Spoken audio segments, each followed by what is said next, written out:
Salam, FM Akademiyanın ibtidai sinif müəllimi Çiçək Abbasovadır. Bu günləri sizinlə biz frazoloji birləşmələrinin izahını verəcəyik. Frazoloji birləşmələri necə olur? İlk öncə onu qeyd edim ki, Azərbaycan dilində söz birləşmələri iki hissəyə bölünür. Biri sabit söz birləşmələri və sərbəst söz birləşmələri.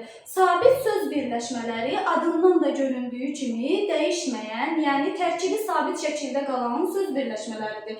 Bunlara frazoloji birləşmələr də deyilir. Frazoloji birləşmələrin bir neçə xüsusiyyətini sizinlə izah edək. Frazoloji birləşmələr dildə hazır şəkildə olur. Ən azından iki sözün birləşməsindən ibarət olur. Məsələn, dil otu yemək, kefinə soğan doğramaq mənasında. Kefinə soğan doğramaq. Bunlar məcazi mənalı ifadələrdir təbii ki. Tərkibindəki sözlər həqiqi yox, dediyimiz kimi məcazi mənalı ifadələrdir. Bütövlükdə bir suala cavab verir və bir cümlə üzvü yerində işlənir. Şagirdlər diqqətlə müəllimə qulaq asırdılar. Nə edirdilər? Qulaq asırdılar. Burada bu birlikdə, bu birləşmə birlikdə bir cümlə üzvü kimi götürülür.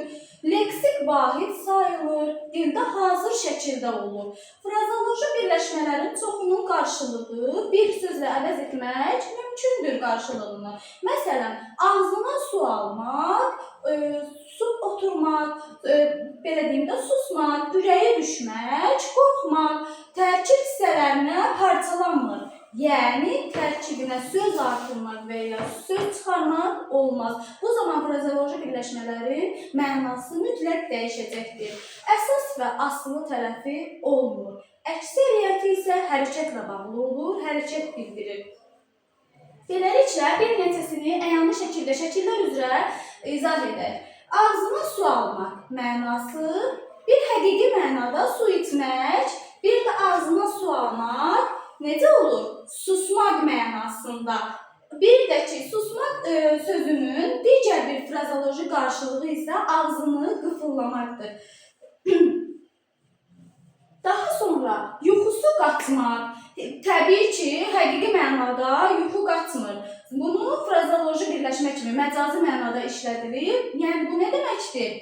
Yəni, yata bilməmək.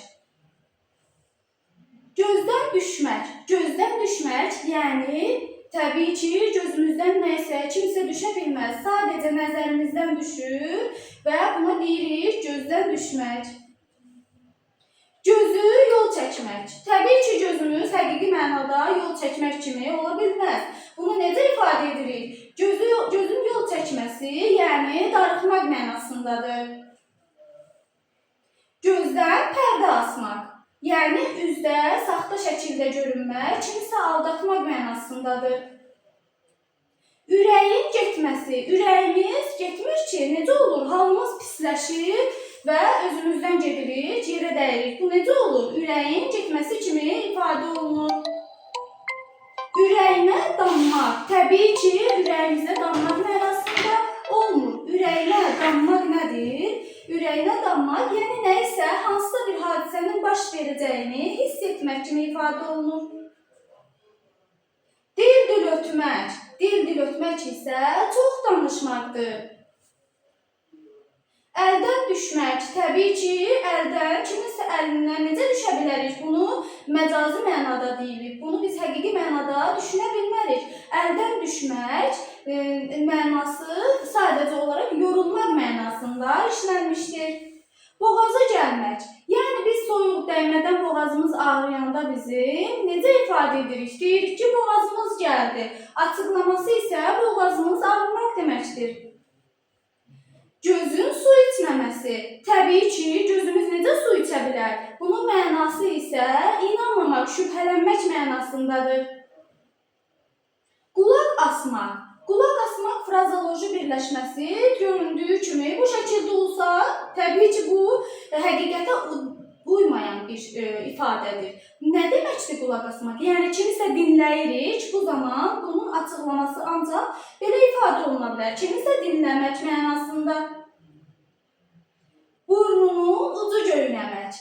Burnunun ucu, belə deyim, həqiqi mənada belə ola bilər ki, soyuqdan, şaxtadan burnumuzun ucu göynəyə bilər. Amma məcazi mənada durduq yerdə bu ifadəni işlədiriksə, bunun mənası o deməkdir ki, yəni darıxırıq, darıxmaq mənasında burnunun ucu göynəmək. Əldən ayaqdan düşmək. Əldən ayaqdan düşmək ifadəsinin açıqlamasını bizim videonun şərh bölməsində qeyd edərsiniz. Beləliklə, frazoloji birləşmələr haqqında bu qədər. Əgər istəyirsinizsə belə videolar davamlı olsun, o zaman kanalımıza abunə olun və videonu bəyənin. Sağ olun.